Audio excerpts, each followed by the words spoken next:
Hello students, how are you?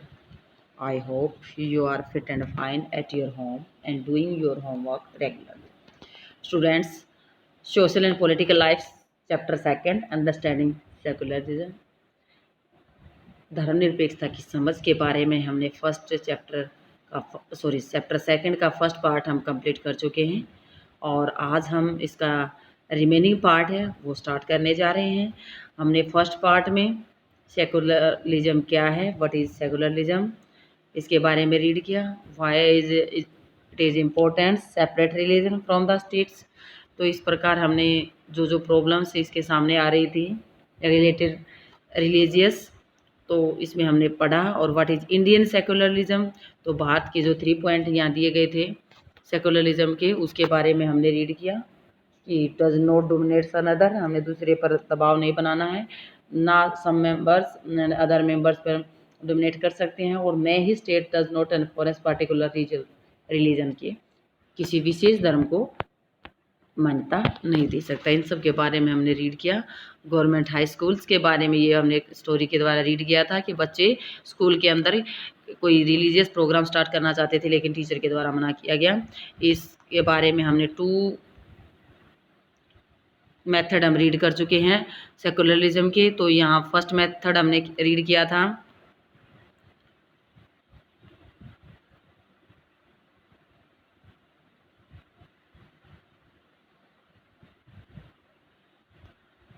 यहाँ से जिसका फर्स्ट मेथड हमारा ये है कि strategy of the distancing itself from religion, धर्म से राज्य का अपने आप को दूर रखना। तो जिसमें बताया गया था कि इंडियन स्टेट के अंदर रिलीजियस ग्रुप के किसी भी ग्रुप को ज़्यादा मान्यता नहीं दी जाएगी। और सेकंड हमने यहाँ रीड करेंगे कि सेकंड वे तरीका क्या बताया गया था। सेकंड तरीका बताया गया था strategy of the non interference, यानी कि हस्तक्षेप की नीति, हम किसी प्रकार का इंटरफेरेंस धर्म के अंदर नहीं करेंगे। पहला था धर्म से दूर रहना, दूसरा है एस इंटरफेरेंस की स्ट्रेटजी, यानी कि हस्तक्षेप की नीति, सरकार के द्वारा रिलीजन के किसी भी मामले में किसी भी केसेस में कोई इंटरफेयर नहीं करना। इस प्रकार 2 जो मेथड है उनके बारे में हम रीड कर चुके हैं। हम स्टोरीज के द्वारा अब स्टार्ट कर रहे हैं। जैसे group of friend who have recently boat scooters, ये 2 आप दोस्त हैं आपस में, अभी इन्होंने स्कूटर खरीदे हैं। Meeting to go for a ride together, दोनों एक राइड के लिए जा रहे हैं, यानी कि सैर के लिए जा रहे हैं। Hey I hope you have a helmets, ये फर्स्ट मेंबर सेकंड को कह रहा है कि आपको हेलमेट की ज़रूरत है। You know the law in Delhi requires, कानून के अकॉर्डिंग हेलमेट की रिक्वायर होती है। That you wear one, why are you wearing helmet, आप क्यों नहीं हेलमेट पहन रखा। Do you want to be fined, क्या आप फाइन जमा करवाना चाहेंगे।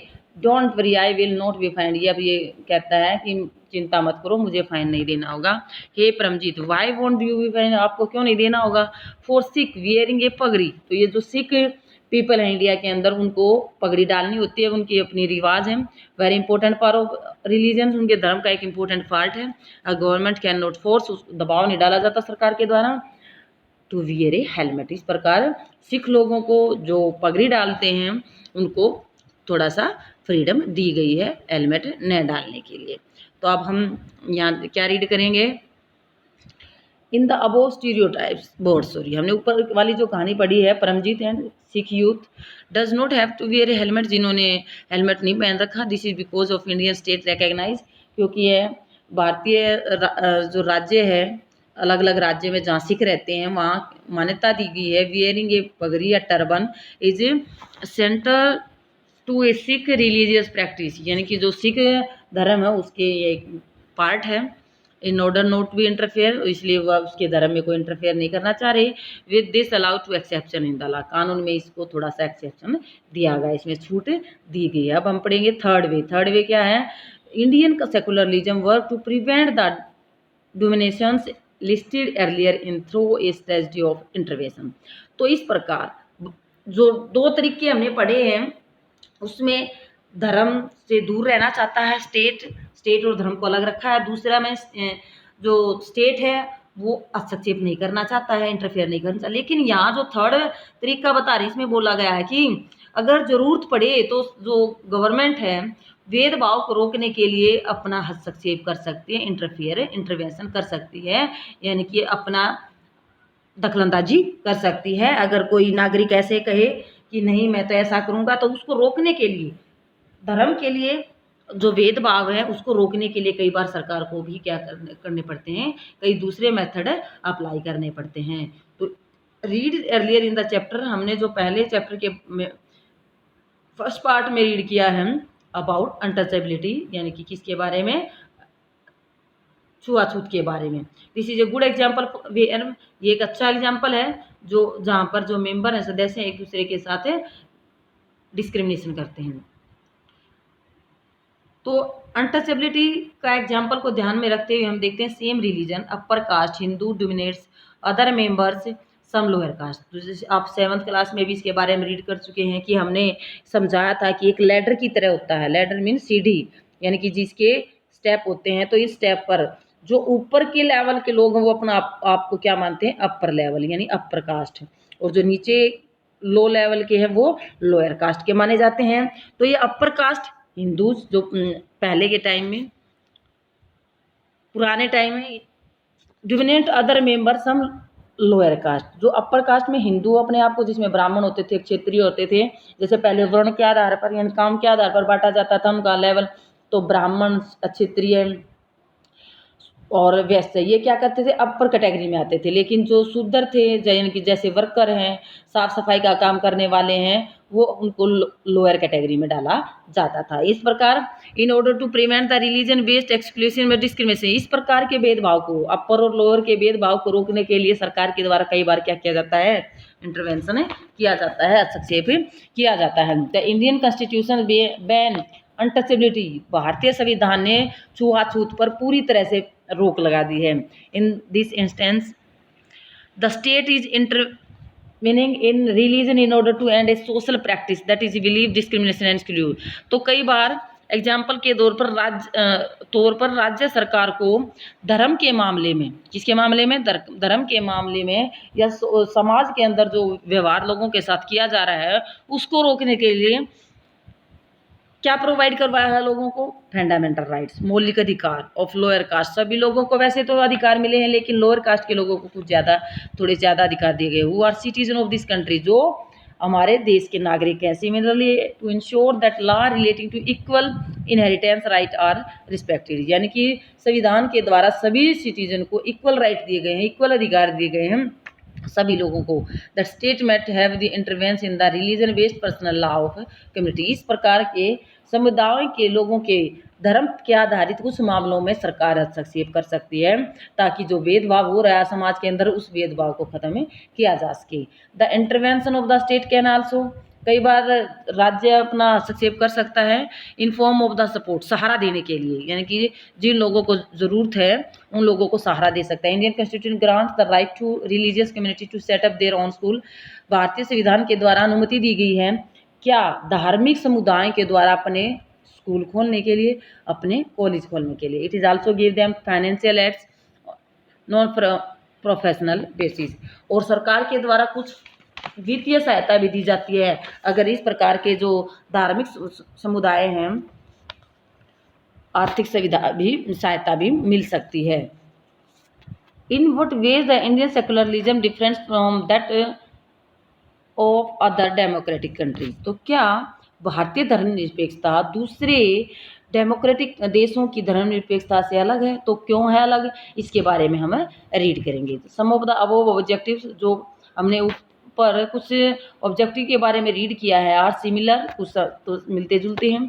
तो दो that have been include in the constitution of secular democratic country in the other part of the world, कुछ जो ऑब्जेक्टिव हैं वो तो सिमिलर हैं, लेकिन कुछ देशों के सेकुलर डेमोक्रेटिक कंट्रीज़ की जो संविधान हैं, कॉन्स्टिट्यूशंस हैं वर्ल्ड के दूसरे हिस्सों में, जैसे एग्जांपल के तौर पर first amendment of the USA constitution, पहला जो बदलाव किया गया था या संशोधन किया गया था किसके कॉन्स्टिट्यूशन में, यूएसए के कॉन्स्टिट्यूशन में, प्रोहिबिट द लेजिस्लेचर, किस पर प्रतिबंध लगा दिया, विधायिका पर, लेजिस्लेचर पर, फ्रॉम मेकिंग लॉ, कानून बनाने पे, respecting and establishments of religion, यानी कि धर्म के आधार पर जो कानून बनाए जाते थे उनको रोक लगा दिया। कहाँ लगा दिया, यूएसए के कॉन्स्टिट्यूशन में।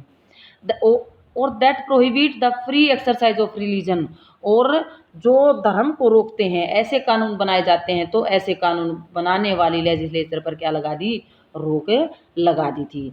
इस प्रकार ये फर्स्ट जो रोक लगाई थी कहाँ लगाई गई थी, यूएसए के कॉन्स्टिट्यूशन के द्वारा। What is meant by the word establishment, यहाँ एस्टेब्लिशमेंट का वर्ड क्या लिया, वर्ड का मीनिंग क्या लिया गया है, legislature can not declare any religion as the official religion, यानी कि विधायिका डिक्लेयर नहीं कर सकते हैं किसी भी धर्म को राज्य का धर्म मानने से, यानी कि राज्य का धर्म घोषित नहीं कर सकती है अकेली legislature. Nor can they give preference to one, और ना ही किसी एक धर्म को या किसी मेन धर्म को नहीं मान सकते हैं, उसको ज़्यादा प्राथमिकता नहीं दी जा सकती। In USA the separation between state and religious mean that neither the state nor religion can interference in the affair of another. इस प्रकार यूएसए के अंदर राज्य और धर्म के अलग अलग होने का अर्थ है कि राज्य और धर्म दोनों एक दूसरे के मामले में किसी प्रकार की दखलंदाजी नहीं कर सकते, किसी प्रकार का इंटरफेयर नहीं कर सकते, ना धर्म स्टेट के अंदर और ना स्टेट धर्म के अंदर अपने इंटरफेरेंस कर सकता है। आप साइड में देखेंगे आप, United State of America most children in government schools, सभी बच्चे गवर्नमेंट स्कूल में स्टडी करते हैं। बिगन देयर स्कूल्स, मॉर्निंग की जो प्रेयर होती है स्कूल स्टार्ट होने की, recitings the pledge of the allegiance, तो शपथ ली जाती है, कौन सी शपथ, वफादारी की शपथ, किसकी, वफादारी की। This pledge include the word, जिसमें किन शब्दों को इंक्लूड किया गया, अंडर गॉड, ईश्वर की छत्र छाया में। It was established more than 60 year ago that government school से 60 साल से पहले भी गवर्नमेंट स्कूल बनाए गए थे, are not required to recite the pledge if the conflict with their religious belief से। तो अगर 60 साल पहले वहाँ यह तय किया गया था, अगर यह शपथ किसी बच्चे की धार्मिक आस्था को ठेस पहुँचाती है या धार्मिक विश्वास को कम करती है, तो उनको दोहराने की ज़रूरत नहीं है। इसके बावजूद वहाँ पर ईश्वर की जो छत्र छाया है, अंडर गॉड है, यानी कि भगवान के नीचे रहते हैं, saying that it violate the separation between church and state that the first amendment of USA constitution guarantees. तो वहाँ पर इस वाक्य को लेकर संविधान में संशोधन किया गया कि चर्च और राज्य के बीच किए गए पृथक्करण का उल्लंघन है। इसलिए यहाँ पर बच्चों को जो शपथ दिलाई जा रही है वो अपनी मनमर्जी से बच्चे चाहे तो ले सकते, ना चाहे तो नहीं ले सकते, कोई दबाव नहीं डाला जा रहा, लेकिन ये शपथ दिलवाई जाती है according to constitution. There is no significant way in which, यहाँ कोई अच्छा तरीका नहीं बताया गया है कि Indian secularism differ from the डोमिनेंट्स।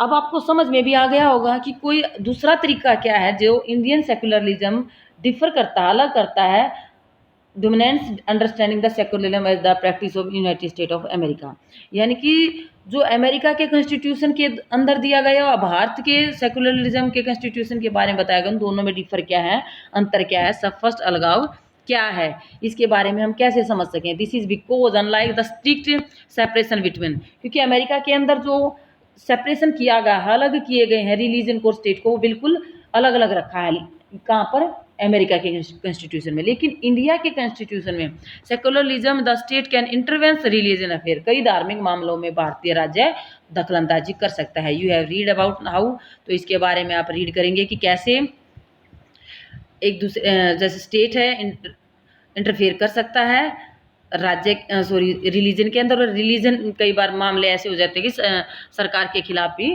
कदम उठाने पड़ते हैं। Indian constitution intervene in Hindu religious practice in order to abolish untouchability. इस प्रकार संविधान ने, इंडिया ने के संविधान ने भारतीय धार्मिक की जो प्रैक्टिस है, जो व्यवहार है, क्रियाकलाप हैं, उनके कार्यों में इंटरवेन किया। कैसे किया कि किसको खत्म किया, अबॉलिश अनटचेबिलिटी, छुआछूत को खत्म करना।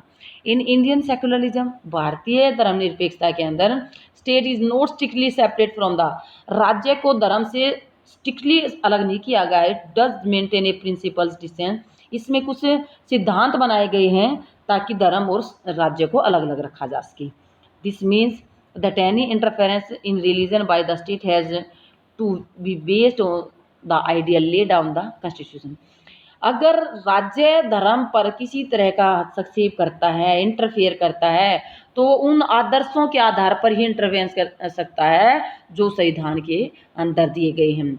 अगर संविधान के अंदर ऐसा रूल नहीं दिया गया तो भारत का जो कोई भी स्टेट किसी भी धर्म में इंटरफेयर नहीं कर सकता है। These ideal serve as the standard through which we can judge whether the state is not or not behaving according to secular principles। इस प्रकार हमें फैसला लिया जा सकता है कि इस तरह का फैसला लिया जा सकता है कि हमारा राज्य धर्मनिरपेक्ष जो प्रिंसिपल हैं या सिद्धांत हैं उनके अनुरूप कार्य कर रहा है या नहीं कर रहा है। इसका फैसला हम खुद भी लगा सकते हैं, हम जज कर सकते हैं कि जो राज्य है अकॉर्डिंग टू कॉन्स्टिट्यूशंस के रूल के कार्य कर रहा है या नहीं कर रहा है। The Indian state is secular, धर्मनिरपेक्ष राज्य है। वर्क इन वेरियस वेज, अलग अलग तरीकों से काम किए जा रहे हैं। प्रिवेंट रिलीजियस डिविनेंट्स, जो भेदभाव हैं धर्म के आधार पर उनको रोकने के लिए। In Indian constitution guarantee fundamental rights, भारतीय संविधान ने नागरिकों को क्या गारंटी दी है? फंडामेंटल राइट्स की। That are based on the secular principle, वो किसके आधार पर हैं? इन सिद्धांतों के आधार पर। However, this note to say that there is no violence of these rights, इन अधिकारों के दिए जाने के बाद भी हमारे देश के अंदर कोई संघर्ष नहीं है, कोई लड़ाई नहीं है इंडियन सोसाइटी समाज के अंदर। Indeed it is the precisely because such violation happen frequently that we need a constitution mechanism to prevent them from happening.